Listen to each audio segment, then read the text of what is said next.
appreciate it. It's very illuminating.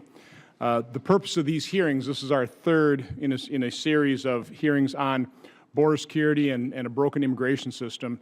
And the purpose of the hearing really is to just lay out the reality. I come from a manufacturing background, and you just can't solve a problem unless you really identify it properly, define it, understand the reality, acknowledge it, admit the problem. So that's what we're going to be talking about. This particular hearing is titled Securing the Border, Understanding and Addressing the Root Causes of Central American Migration to the United States. And of course, we all witnessed the surge last year, created a real humanitarian crisis. And I was down at McAllen, Texas with Senator Carper and Senator Sass. And I do have to say, as we saw how the Customs and Border Patrol, how our civil servants, how they rallied and responded to the problem was really pretty inspiring. I mean, they probably cut some bureaucratic corners, which they should have done because they really responded well. And so, again, I just want to kind of call them out. They did a fabulous job, and they'll continue to do a fabulous job. I do have a chart up here real quick, and this is actually, the numbers are taking out of Ms. Noriega's testimony, talking about the history of unaccompanied children coming in from Honduras, Guatemala, and El Salvador. And I do have a line of demarcation mark there, which was the Deferred Action on Childhood Admissions, which I realized did not apply to children coming to this country. It was really for children who came in, I believe it was before 2007. But that was not the message that was delivered in Guatemala. So I think if you take a look at cause and effect, I think you'd be hard-pressed not to at least consider the fact that that deferred action, that policy of this administration did incentivize people to come to this country illegally and subject themselves and their children to a pretty horrific journey. So we need to understand that, but we also need to understand, and I'm sure Senator Carper will speak to this, is the conditions in Central America. I would come. It's a rational economic choice. I mean, this is the land of unlimited opportunity. We understand that. What we need to do is we need to make that a legal process. So if we can lay out the reality of the problem and really address all the components, and this is just one of the components, this is just going to be one of these hearings, we're going to be in a far better position to actually go to the root cause, and Senator Carper and I are both big into root causes, and so we can start hopefully starting to pass some pieces of legislation that will start addressing the individual components and put this nation on a path to a functioning legal immigration system. I have a written statement for the record that I'll ask to be included without objection. Oh. No objection. There you go. Really bipartisan up here. And I'll turn it over to our ranking member, Senator Carper. And your testimony and your perceptive abilities there. Let me start with you. I mean, if you take a look at that chart, I mean, there's no doubt about the fact that, obviously Central America is not as developed as America.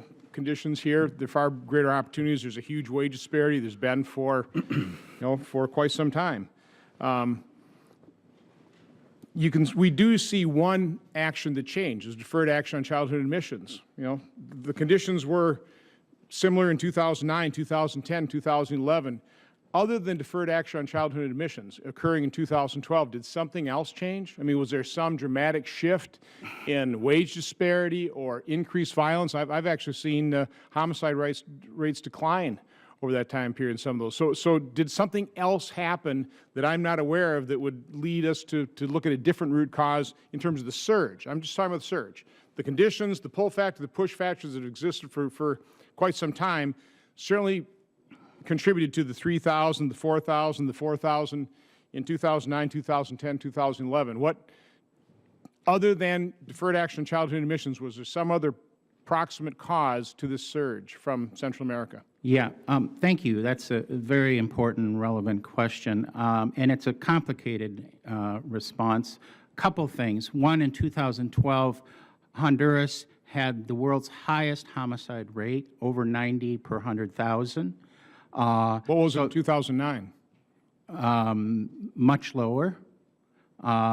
So I think homicide rate and violence rates increasing during that period was a factor. I'm not saying it's the only factor.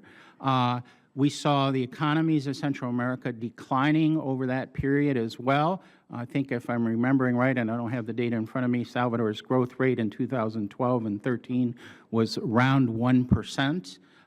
So the economies did decline. But I want to make one other point, or two other points on this, and I do agree that there is some element that explains this related to, the point about DACA, but there are two other points that have to be clear.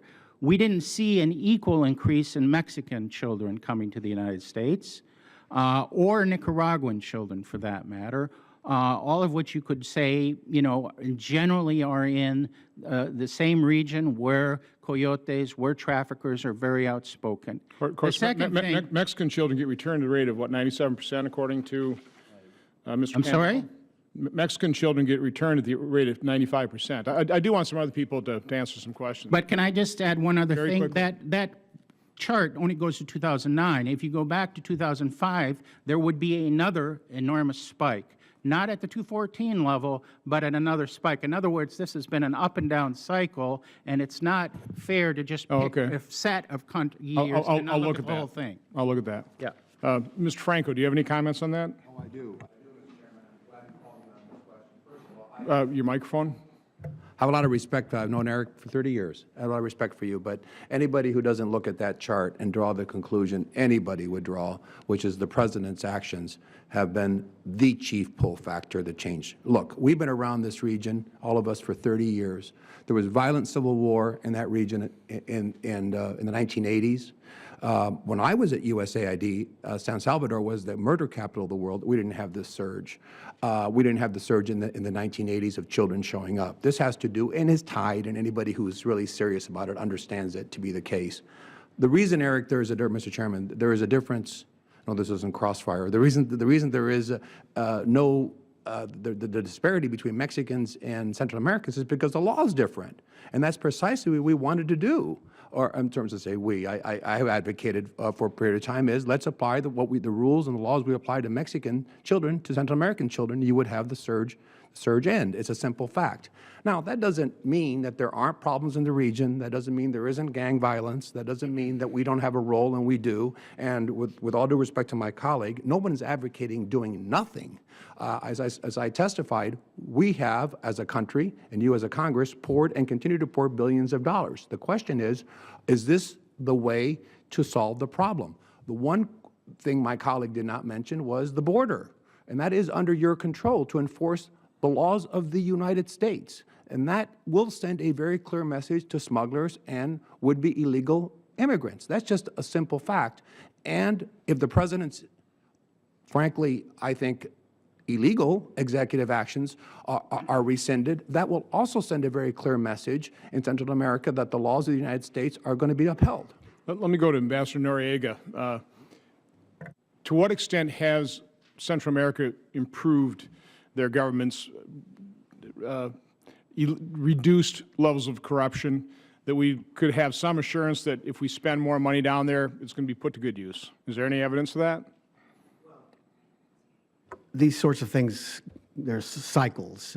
People come in, for example, the new president of Honduras came into office a year ago on with a crusade against corruption. And I was there the day of his inauguration. The following day, they were walking a guy from the Ministry of Education, and he was on the cover of all the newspapers in handcuffs for corruption. And so they start this. He started this in his inaugural address. He said to the criminals, the party's over.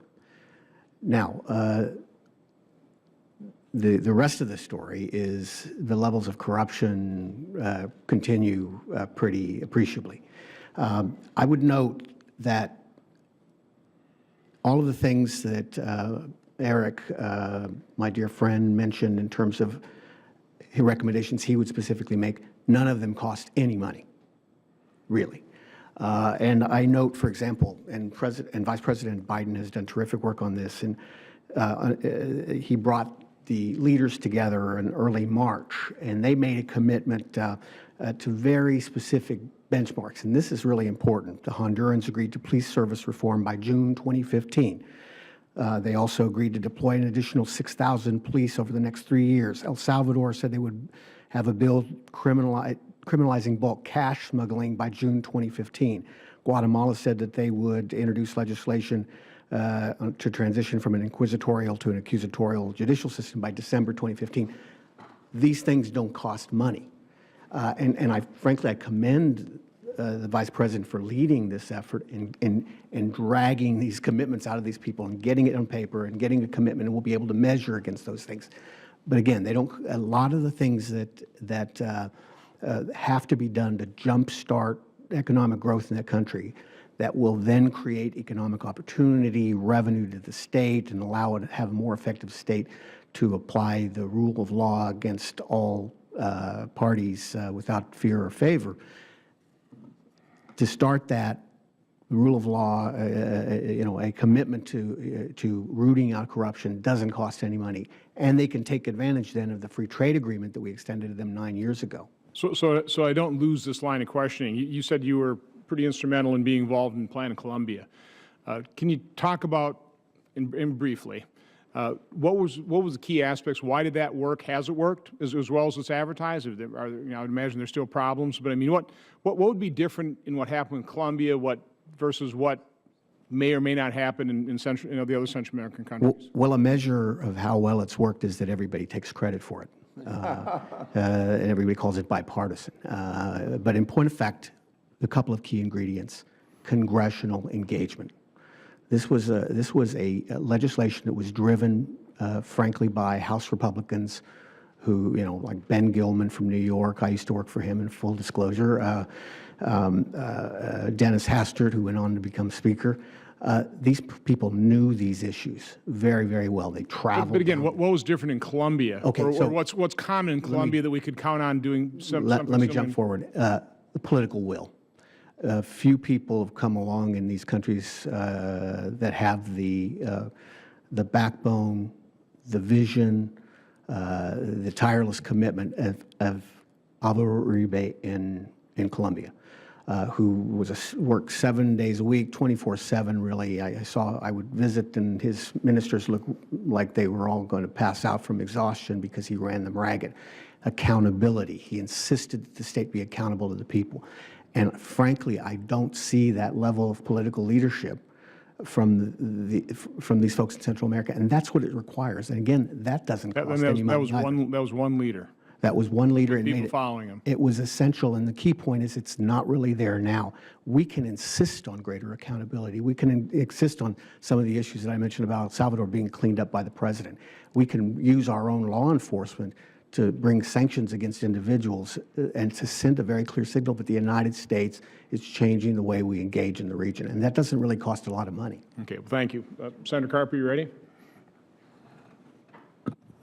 We're not out of questions. In his area of expertise, I'm viewing you as the numbers man here. We haven't really talked about, some of the factors in our immigration law that might be a little bit of a pull factor, incentivize some of this. And there was an amendment to the William Wilberforce Trafficking Victims Protection Reauthorization Act that did grant a greater adjudication process, a lengthier process for immigrant children other than Mexican and Canada. You were talking about we return 95% of Mexican children.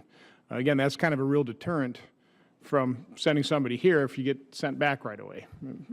Can you speak to the statistics, because you had them in your testimony, in terms of the difference between return rates for Mexican children, not a whole lot of Canadians coming in here, but that versus Central America, and what that amendment may or may not have done in terms of a pull factor?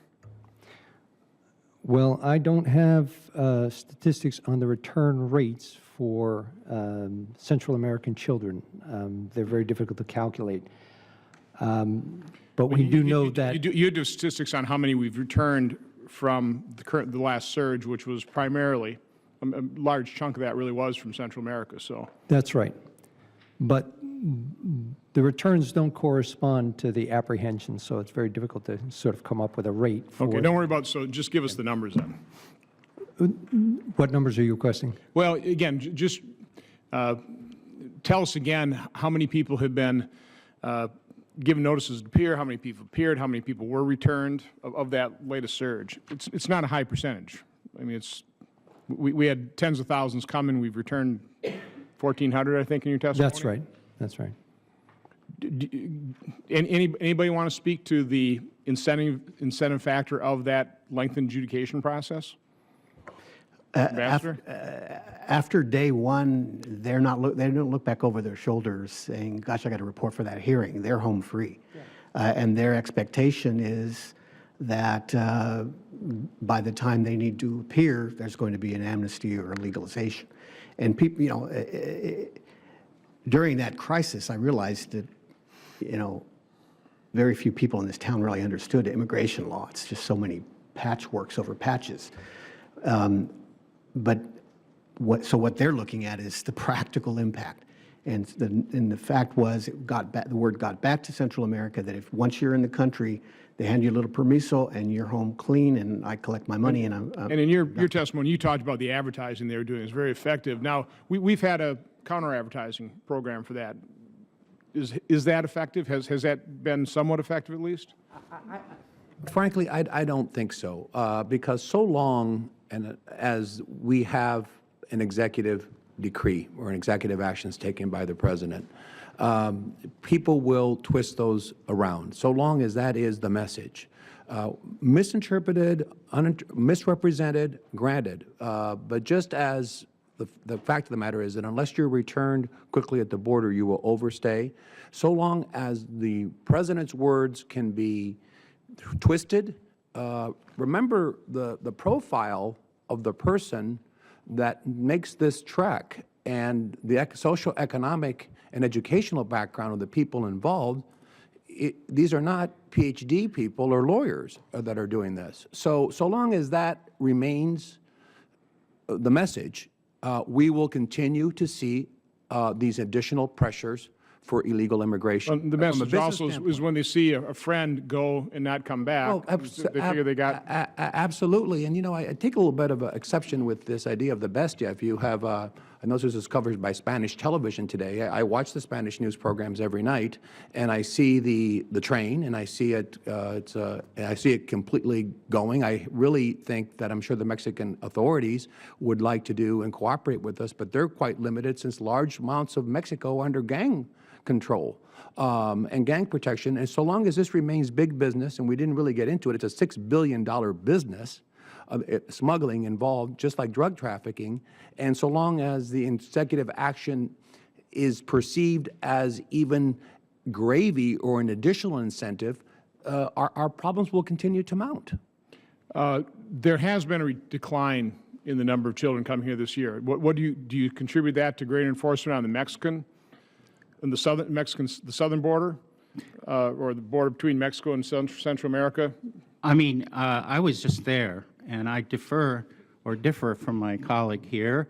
It's very clear that the Mexicans have taken efforts to remove people off the trains. Now, that doesn't mean they're still not coming in other routes, but the trains are much less a problem than they were in the past, where people were falling off, being extorted, being killed. Now, it's true. So let me just. So that's border security on the Mexican. Right. Central. So border security work from that standpoint. Well, as I said in my testimony, Mexico is doing more to detain and deport Central Americans. So without a doubt, that's had an impact on the number of people coming to the United States. I was in their detention facility on the south. It was at maximum capacity the day we were there, and they're deporting people regularly, every day. Now, as I think it was you just suggested, there are a lot of children that are being trafficked, and this is a serious issue. Not all of them, but some of them are being trafficked into sex trade, forced labor, and other things. And I do want to say that they should have an opportunity to request protection of the Mexican authorities, of the U.S. authorities, rather than be simply turned around to a situation where they're under the control of crime. So I think that's an issue too. I think we do agree with that. There actually was a program.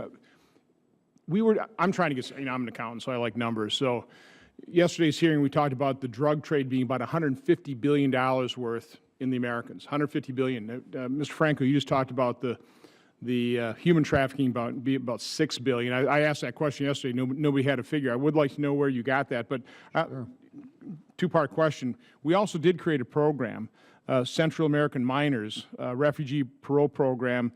There's only been like 107 cases. It's just been a very small number of people. Is it just people don't know about it? I mean, from my standpoint, that's part of, we do need to have a refugee asylum program, but we should really institute that in Central America, not on our shores, Mr. Franco. Yeah, absolutely, Central America. This is, I will differ now with my colleague as well. This is obviously when there's any issue, whether it's this issue of human trafficking or political asylum cases or so forth, we need to have procedures to address those cases. Usually in country is where those things are best handled. There's no question these things exist. What I do believe is that chart says it all, though, from my perspective. I do not think it's fair for Congress to draw the conclusion, or accurate, I should say, for Congress to draw the conclusion that this upstick has to do with human or sex trafficking from Central America. I just don't believe that to be the case. They're trying to bootstrap others that are really in favoring the recent decisions that I think have attracted the President's reasons, actions that have caused this uptick. They're trying to bootstrap or create a humanitarian or slash sex trafficking crisis, manufactured or fabricated or exaggerated or amplified or exaggerated for the purpose of justifying what we all know to be the case. There is a sense that the law in the U.S. has changed, and therefore it is easier to come to the United States and ultimately get a work permit and Social Security number. Now, that's not what the President said, I understand that, but that's what's being advertised. And that's the driver, and that is the pull factor, not the other isolated cases. I'm over time, Ambassador.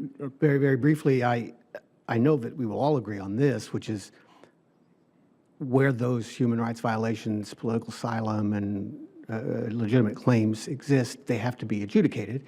We do have this program that was initiated to allow for family members here who are lawfully here to petition for their minor children. And several hundred, in I guess by February, most, 95% of them Salvadorans had applied for that. But the solution to this problem isn't to make things better for people, several thousand at a time from Central America, when there are millions in the region who are suffering under conditions that the government can fix if it takes these issues seriously. They do need some support from us. We can offer that. In effective programs, where they're accountable and all that.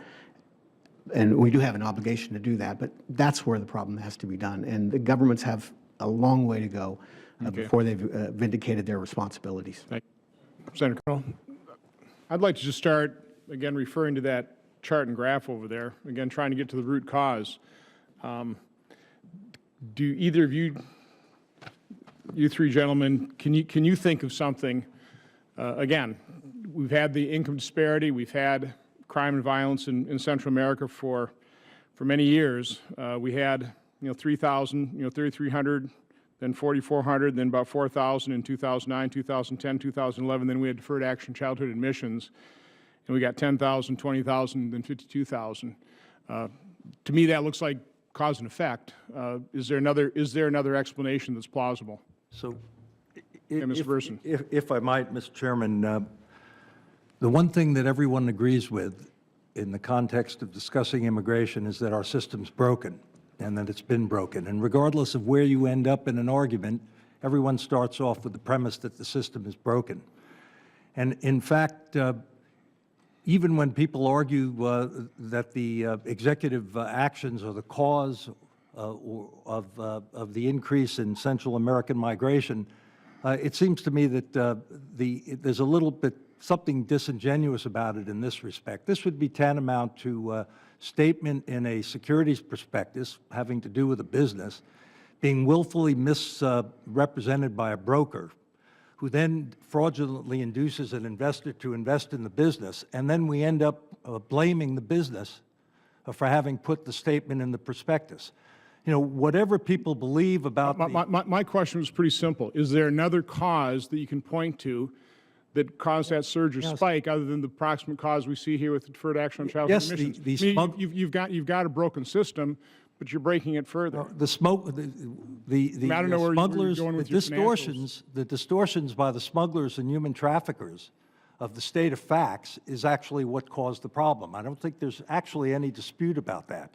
then I think you can argue about what's the cause and what's the effect of the particular executive action, Mr. Chairman. But I think it's, it jumps to a unwarranted conclusion to say that the cause of the rise was something other than the distortion of a set of facts by the smugglers and traffickers who profited enormously from this What action phenomenon. caused the distortion of the facts? I mean, something started, and we had deferred action on childhood admissions, and then the smugglers, the coyotes, distorted the facts, which built upon the problem. But the proximate cause was deferred action on childhood admissions.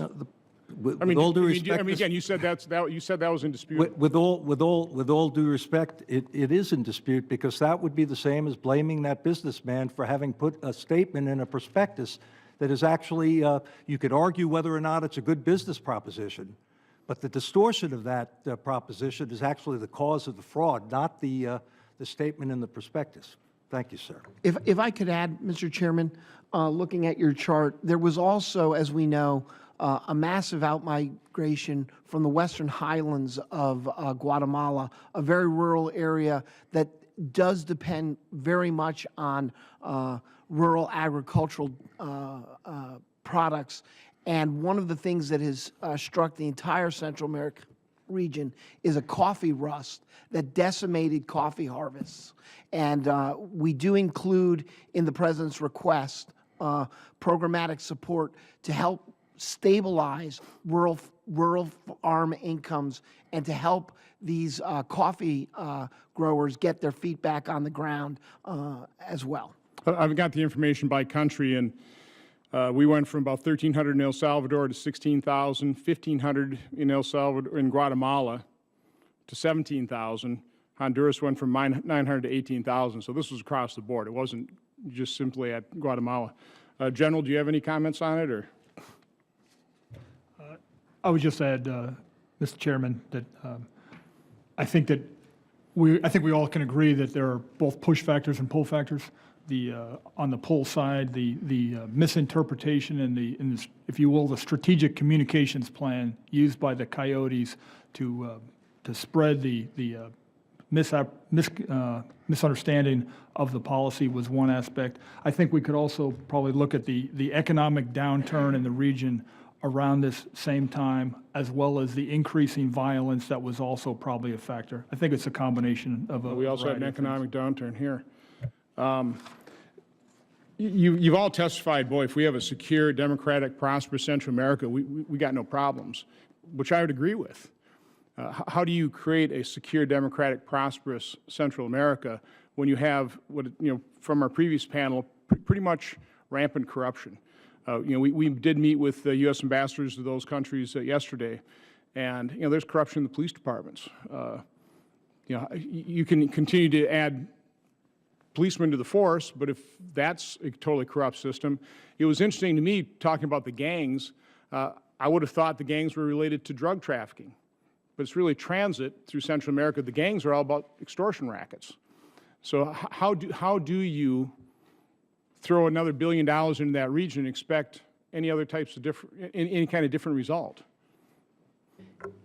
Sir, we think that the level of political will by the three leaders is an opportunity for us to join them in efforts to institute some very real reforms. For example, in Honduras, the government has signed an unprecedented agreement with Transparency International to open an office in their country to ensure that their budget process is more transparent and to have an outside civil society organization holding its government officials more accountable. In addition, they've fired over 2,000 corrupt police in the last year and are committed publicly now to the Vice President on March 2nd and 3rd that they will begin hiring new police, vetting them, and putting them through a very rigorous training program that we hope will make them more responsive to their local communities. Do you think it would be prudent to make sure they meet those metrics and we actually see a measurable reduction in corruption before we dramatically increase the amount of aid we give them? I think it has to go hand in hand, sir. They have to be willing to take some real steps. We have to be we have to be sure that they are going to follow through on those activities.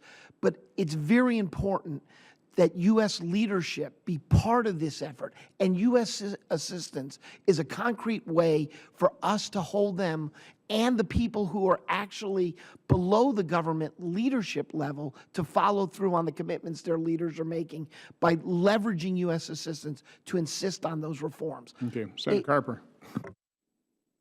General Tovo, you talked about Hezbollah. We had yesterday in our hearing, we really did talk about the transnational criminal element. The big problem, which I really look as sort of the root cause of all of this, is the drug trafficking, human trafficking. Can you expound a little bit more in terms of what you know about the nexus between drug traffickers and terrorist organizations? Mr. Chairman, certainly in a classified setting, we can give you a lot more detail, but suffice it to say from open source, I think we know that in at least several occasions over the past decade and a half, terrorists have attempted to use our borders, our open borders, to do us harm. I think you may recall around the turn of the century, we had some attacks that were coming out of Canada, Canadian northern border. And then, of course, back in 2011, we had Iranian Quds Force reported in the open source to be working with Mexican drug traffickers to try and commit an assassination plot right here in the capital of the Saudi ambassador. So 2 instances. On a broader scale, however, we know that some of these organizations do receive financial benefit from the drug trade. A topic of much discussion amongst the intel community about how much cooperation and convergence, as we call it, there really is. There is dispute about that, but I think it's fair to say that there is a good amount of profit that Lebanese Hezbollah makes off of illicit trafficking writ large on at least the order of tens of millions, and much of it is funneled through the money laundering system and fuels their operations back in the Middle East. I appreciate your answer. We will have a secure briefing on this. We need to delve into that further. You did mention balloon effect. Can you describe what you're talking about there? Sure enough. Essentially, it's the effect we have when we are able to disrupt the drug flow in a particular region, and being an adaptive and an agile business operation, the traffickers find a new place. We have a limited assets applied against this problem, and consequently we can't cover everywhere. And so, in previous years, the Eastern Caribbean was the main vector, kind of right up into Florida, if you will. We were able to stymie that route, and now it's primarily the Isthmus, through Central America. About a year or two ago, it was about 90-10, 90% through Central American Isthmus, 10% Eastern Carib. We've really concentrated on the last couple of years through an operation we call Operation Martillo on the coastal waters around the Central American Isthmus. It's now about 80-20. So we do see the narcos adjust their flow based on where we place our effort. Right, and we certainly saw the effect there in McAllen, Texas. Mr. Bersin, you talked about the absence of comprehensive immigration reform. We've passed, and I've talked about this in my opening statements the last 2 hearings, we've passed, I don't know how many bills, 6, 7, 8, over the last 2 decades, starting with 1986 when we had basically amnesty for a little under 4 million illegal immigrants in this country. And then I just list the number of bills we passed to solve this problem. I've also listed and just watched the number of illegal immigrants coming in this country. So the purpose of my efforts here is really lay out the reality, start passing laws that actually work. Tell me what in the Senate Comprehensive Immigration Bill would have actually reduced incentives for illegal immigration. What would have worked about that bill? Mr. Chairman, I think there were border security considerations that were important in that bill. So specifically, what was in that bill that was really good about border security? The elements we got to be looking at to work. Additional resources for protecting the border. How would have those been employed? They've been employed to great effect over the last generation in a bipartisan way. No, I mean, in the Senate bill, do you know specifically how those border resources would have been employed? I knew we threw about a couple billion, you know, number of tens of billions of dollars at the very last moment. Was there a real well thought out plan there? The combination of elements that would have included additional personnel, better technology. I mean, we actually know and have spent $18 billion a year for a long time on border security, and it has had its important effect in terms of reducing the flow of illegal migration into the country and creating a deterrent. And we actually know, and we've spent the money that has achieved that result, both in Republican and Democratic administrations.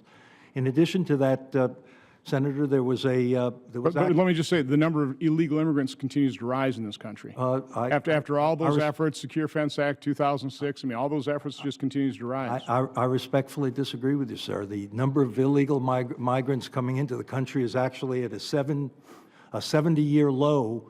And I was there present at the creation when we were arresting 1 million people a year in San Diego alone. So with all due respect, the number of migrants entering illegally in the country today is at an all-time low in my lifetime, professionally. I was referring to the number of people in this country illegally continues to increase.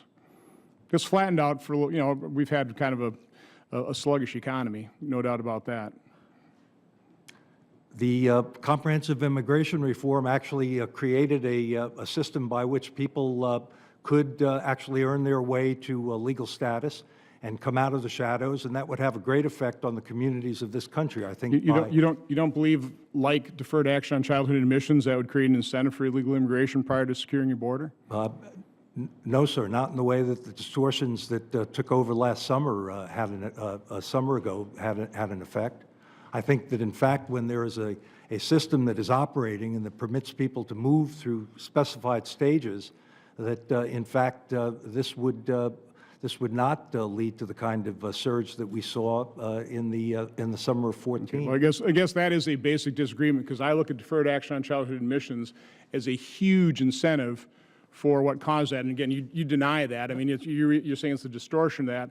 My concern would have been offer a path to citizenship prior to securing our border would have been an incentive for illegal immigration, not having an adequate guest worker program in that, $260-some billion of benefits for non-U.S. citizens. All those things are incentives for illegal immigration. And from my standpoint, what immigration reform has to be is eliminating those incentives, being honest, taking a look at things that we do, like treating children from Central America differently than we treat from Mexico, trying to look at those things honestly, lay the reality out there, and say, let's try and eliminate or drastically reduce those incentives for illegal immigration. I don't believe the Senate bill did that. I just have to say that because I hear it time and time again that if we just would have passed that bill, everything would have been coming up roses. No, we passed a number of bills. We haven't fixed the problem. So the purpose of this committee is laying out the reality, accepting some of these truths, and just accepting them, and we're not. So I don't want to delude ourselves in this hearing. Mr. Chairman, let me just respond to one point you made that I think may make the larger point. The difference that was made in the last panel between the difference of how we treat Mexican children and how we treat Central American children, and that accounts for a difference. It does. But let's actually look, and I was honored to be involved with Attorney General Reno in the original Reno versus Flores settlement that actually created a system for dealing with Mexican children. Dealing with Central American children who are further, they're not contiguous to our borders, created a problem. Republicans and Democrats together passed the Wilberforce Act in 2007, 2008. It provided a certain judicial process, but what has not happened, with all due respect, Mr. Chairman, is we never resourced the immigration court to be able to actually enforce the law the way it was intended to be enforced by the legislation. If, in fact, we had an immigration court that could timely deal with these cases, you would create a deterrent, sir, in very much the same way as we've seen in the Mexican system. Last year, the administration attempted to ask the Congress for $3+ billion to deal with the unaccompanied minor surge. A significant portion of that was intended to remedy that problem and provide an infrastructure of law that would permit us to actually deport people if they could not establish asylum, if they could not establish other conditions that the Act provided for. So that's part of the broken immigration system, sir. Okay, thank you. Senator Carville, thank you again. Thank you all for your thoughtful testimony, your thoughtful answers to our questions. This hearing record will remain open for 15 days until April 9th at 5 p.m. for the submission of statements and questions for the record. This hearing is adjourned.